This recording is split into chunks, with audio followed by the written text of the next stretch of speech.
안녕하세요, 한민철입니다. 오늘은 3차 산업혁명 그 세 번째 시간입니다. 오늘은요 3차 산업혁명에 대한 이야기를 하는 게 아니라요, 제레미 리프킨이라는 분의 3차 산업혁명이란 제목을 가진 책 이야기를 할 겁니다. 시작하겠습니다. 우리는 3차 산업혁명 이야기를 할 때 증기기관의 발달, 전기 자동화, 그 다음에 컴퓨터 자동화, 이렇게 1, 2, 3차를 구분하잖아요. 근데 이 책에서는 좀 다른 이야기를 합니다. 3차 산업혁명은 증기기관은 똑같이 얘기하는데 2차 산업혁명을 유통망의 발달이라고 얘기하고요, 3차 산업혁명을 신재생에너지를 말하고 있습니다. 우리가 흔히 알고 있는 3차 산업혁명은 컴퓨터, 자동화 뭐 이런 얘기를 하잖아요. 여기서 말하는 3차 산업혁명은요, 신재생에너지가 가장 큰 주로 이루고 있습니다. 그 책을 얘기를 할게요. 그 책 얘기할 때요, 같이 보면 좋을 만한 책을 같이 소개해 드리겠습니다. 3차 산업혁명 얘기를 할 때요, 제3의 물결 책을 같이 보면 좋아요. 비슷한 얘기를 하고 있고요, 비슷한 미래를 예견하고 있어요. 좀 다르다는 건, 이분은 1980년에 이 개념을 생각하고 예측을 하셨고요, 이분은 2010년 초반에 이 책을 마련했어요. 저희가 오늘 다룰 얘기는 이 왼쪽에 계신 제레미 리프킨이라는 분을 말씀드릴 겁니다. 이분은 신재생에너지를 가장 주력으로 이야기하고 있고요, 이분은 전기, 전자, 컴퓨터, 자동화 이런 것들이 세상을 수평으로 만들어 줄 거야 라고 이야기하고 있고요. 같이 보면 좋을 것 같습니다. 3차 산업혁명은 약 3단락으로 나눠져 있고요, 첫 번째가 산업혁명 이야기입니다. 같이 들어가 볼게요. 3차 산업혁명 얘기를 할 때요, 이 얘기를 드리고 싶어요. 후대의 사람은요, 저희를 탄소 시대에 살고 있는 사람들이라고 말할 것 같습니다. 우리가 옛날 사람을 구석기, 신석기, 청동기 뭐 이런 시대를 말하는 것처럼 우리 후세들은 탄소연료 시대. 왜 이런 얘기를 하자면, 아주 짧은 기간 안에 지구에 있는 탄소연료를 우리가 싹 소진해버린 유일한 세대가 아닐까 싶네요. 지구를 파괴하거나 지구가 힘이 들면 지구가 병이 됩니다. 그러면 지구는 우리에게 청구서를 내죠. 나 병원 갈라니까 돈 좀 줘. 이런 얘기를 한다는 게 청구서를 낸다는 거죠. 그 청구서를 엔트로피 청구서라고 합니다. 지구가 자정하기 위해서요. 신재생 에너지를 얘기할 때요, 우리나라에서는 약 10가지로 분류되고 있습니다. 태양열, 태양광, 풍력, 수소, 조력, 수력, 지열, 해양, 바이오, 풍력, 이 중에 우리도 몇 가지 하고 있죠. 이런 신재생 에너지들을 분류하고 있는데요, 신재생 에너지를 얘기할 때 결국은 전기를 만들어내자 이런 얘기인 거잖아요. 그 얘기를 할 때 스마트 그리드의 개념이 들어갑니다. 스마트 그리드 개념을 이해하시기에 가장 좋은 방법은 우리가 알고 있는 서버실 이야기를 하면 되겠네요. 요즘은 클라우드로 다 바뀌었어요. 제가 이 자료를 만든 건 2014년이었습니다. 그때는 이 개념이 이해가 됐었거든요. 대구 시내에 있는 서버실인데요, 이 서버실에 수많은 서버 중에 문을 열었더니 서버가 나옵니다. 이 서버에는 약 100곳이 넘는 업체 또는 홈페이지가 이 안에 들어가 있습니다. 그러면 이 서버실에는 얼마나 많은 업체가 들어가 있을까요? 무슨 얘기를 하고 싶은 거냐면요, 그 서버실 안에 우리가 일반 소비자들이 거기 가서 정보를 취하기도 하고 제품을 구하기도 하고 보고 나왔다가 필요하면 다시 들어가고, 사랑방 약간 그런 개념. 제가 필요할 때 꺼내서 쓸 수 있는 주머니 같은 거. 요즘은 우리 보통 웹하드라든가 아니면 클라우드라든가 해서 가상의 공간에다가 우리 정보를 집어넣고 필요할 때 휴대폰으로 꺼내서 쓴다거나 하는 것처럼, 그런 스마트 그리드를 말하는 거죠. 스마트 그리드에 대한 이야기를 완벽하게 이해하지 않으셔도 좋습니다. 저도 별로 이해하고 싶지 않습니다. 그 중에 가장 중요한 얘기는요, 이 얘기를 하고 싶어 하는 거죠. 전기를 사고 팔 수 있는 시스템이 구축이 된다. 이걸 스마트 그리드의 한 능력이라고 말하고 싶은 건데요. 전기를 사고 판다? 말이 되나? 매전이라는 말 들어보셨어요? 전기를 매매한다. 수소 형태로 전기를 보관을 해가지고요, 잘 가지고 있다가 필요할 때 꺼내서 팔고 필요할 때 사기도 하고, 이런 개념을 얘기를 하고 있는데요, 그걸 좀 더 쉽게 설명하려면 요걸 좀 보여드리면 좋겠네요. 집에 있잖아요, 솔라 패널이 있는 집들은 매전 계량기가 달려 있거든요.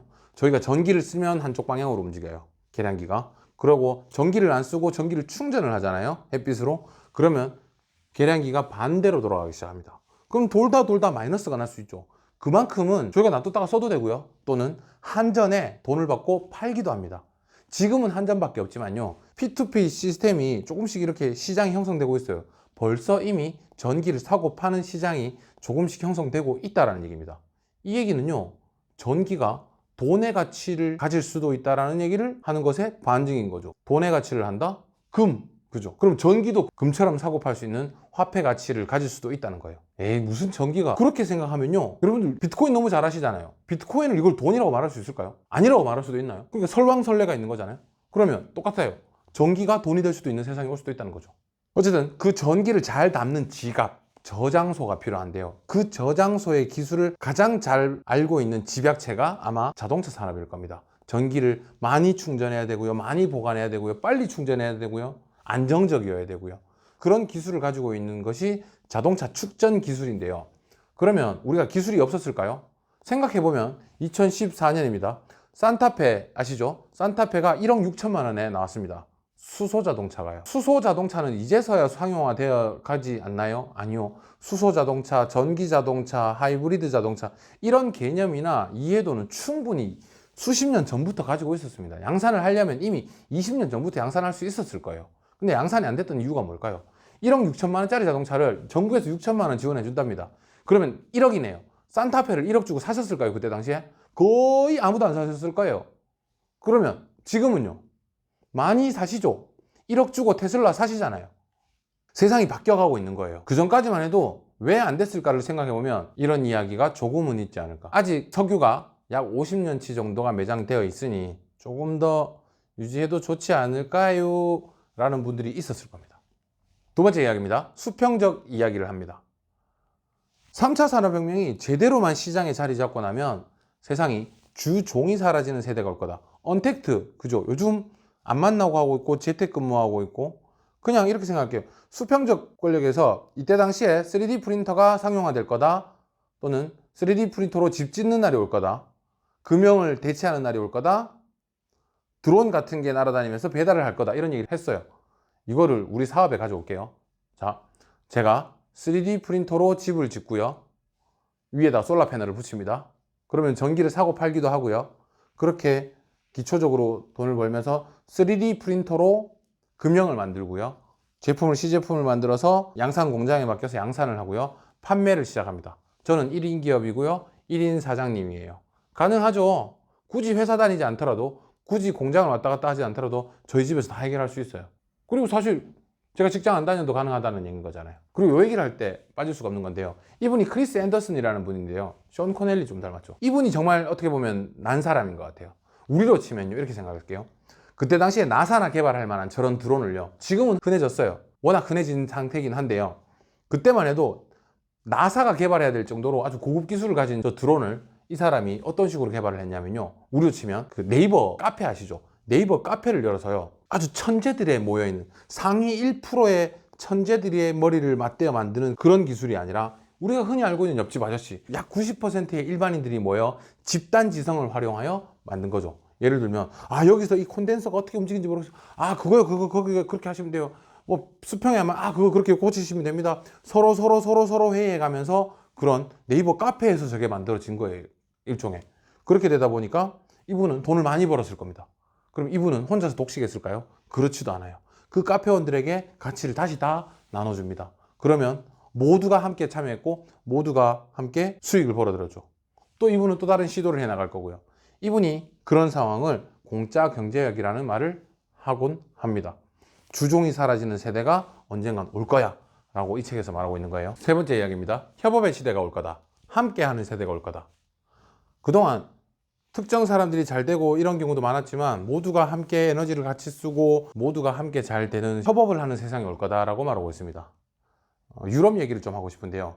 혹시 신재생 에너지 관련된 뭐 박람회라든가 컨퍼런스라든가 이런 거 보면요. 거의 대부분 유럽 사람들이고 그분들이 고급 기술이나 원천 기술들을 많이 가지고 계세요. 그래서 유럽한테는 아주 주력 사업이기도 하죠. 여러분들이 생각하는 유럽은 어떤가요? 제가 생각하는 유럽은 이랬었습니다. 예전에는요. 근데 이걸 비즈니스라고만 생각을 한다면요. 좀 안타깝지만 사람들의 인식에는 이랬지 않을까 싶어요. 사실 저도 좀 그렇게 생각하거든요. 근데 이분들은 예전에 유럽의 영광이 있으시잖아요. 그 영광을 되찾기 위해서 지금 신재생에너지를 준비하고 있습니다. 약 30개의 유럽연합이 EU에 가입이 되어 있고요. 최근에 뭐 브렉시트가 있긴 했지만 어쨌든 30개가 좀 안 되는 가입국들이 있는데요. 이분들이 처음에 왜 화폐를 함께 통일을 하고 함께 국경을 넘나드는 걸 아주 편안하게 생각을 하게 됐을까요? 저자는 그렇게 얘기합니다. 연료를 함께 나눠 쓰기 위해서. 무슨 말이냐면요. 여기 25번에 있는 나라가요. 9번에 석탄이 났어요. 이 석탄을 이리로 좀 옮겨야 되겠어요. 그러면 기차가 가든 사람이 가든 차가 가든 가야 될 거 아니에요.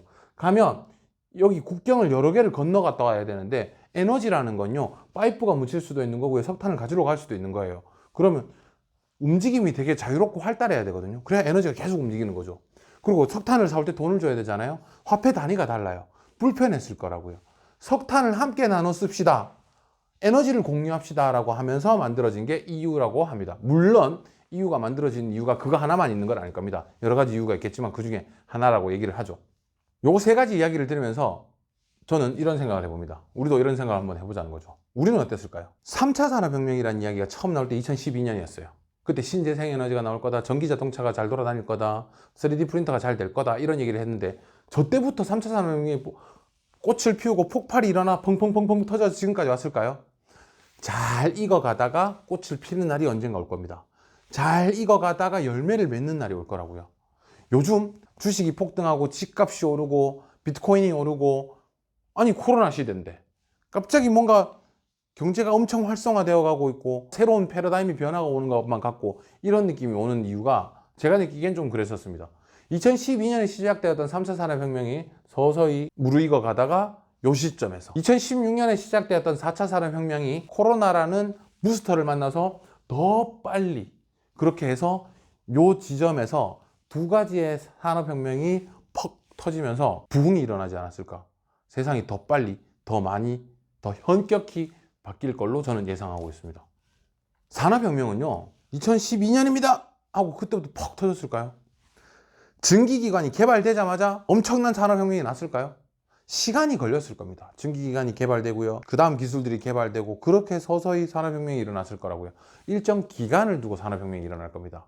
이 얘기를 꼭 드리고 싶은데요, 지난 10년 동안 일어났던 변화들을 자세히 들여다봤을 때 앞으로 10년 또는 적어도 지금 아니면 내년 정도를 예측할 수 있다고 믿습니다. 2012년에 우리가 3차 산업혁명에 대한 공부를 충분히 했다면 지금 2020년쯤 왔을 때 일론 머스크가 만들어낸 그 테슬라, 그 외에 신재생에너지와 관련된 모든 산업군에 우리가 이미 투자했거나 이미 돈을 벌고 있었지 않았을까요? 지금 4차 산업혁명이 이제 시작이 될 겁니다. 지금을 잘 들여다보고 있으면 그 다음 세대가 보일 거예요. 3차 산업혁명까지를 잘 정리하고 잘 돌이켜봤다면 약 10년이 지난 지금까지를 여러분들은 정확하게 파악하고 시장을 잘 들여다볼 거예요. 과거를 알아야 다음이 보인다. 우리나라 말로 온고지신이라고 하죠. 뒤를 잘 돌아봅시다. 물론 앞도 열심히 잘 보고 살아야 될 거예요. 2016년에 시작되었던 4차 산업혁명은 마치 2017년에 또는 2021년에 꽃이 핀다? 모릅니다. 2025년에 꽃이 필 수도 있고요, 2030년에 꽃을 필 수도 있어요. 그 꽃을 피기 전까지 4차 산업혁명을 자세히 들여다본다면 그 다음 시기를 우리도 받아먹을 수 있지 않을까요? 그런 세상을 보는 눈을 가지길 바란다는 마음으로 이 말씀을 드리는 겁니다. 오늘의 강의는 여기까지입니다. 감사합니다.